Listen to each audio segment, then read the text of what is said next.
नमस्कार दोस्तों, हमारा आज का टॉपिक है टेम्परेचर, जिसमें हम ये जानेंगे वैक्यूम के अंदर तापमान कितना होता है। What is the temperature in vacuum.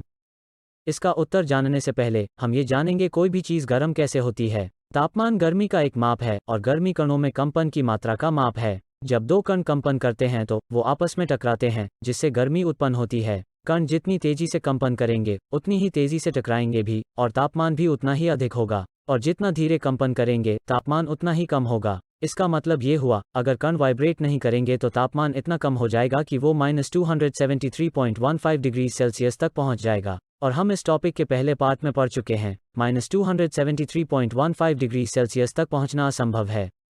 इसलिए पार्टिकल्स में वाइब्रेशन कभी जीरो नहीं हो सकता। आप नीचे दिए गए इमेजेस में देख सकते हैं कैसे पार्टिकल्स के वाइब्रेशन और कलिजन से हीट उत्पन्न हो रही है।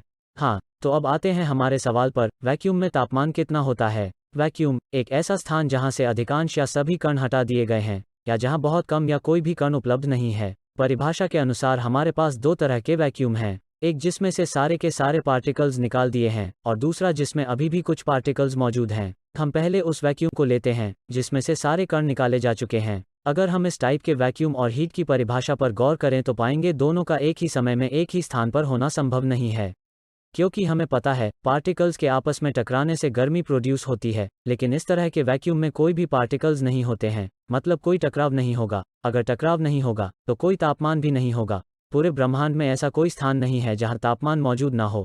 हर स्थान का कुछ न कुछ तो तापमान होता है, इसलिए परफेक्ट वैक्यूम का होना संभव नहीं है।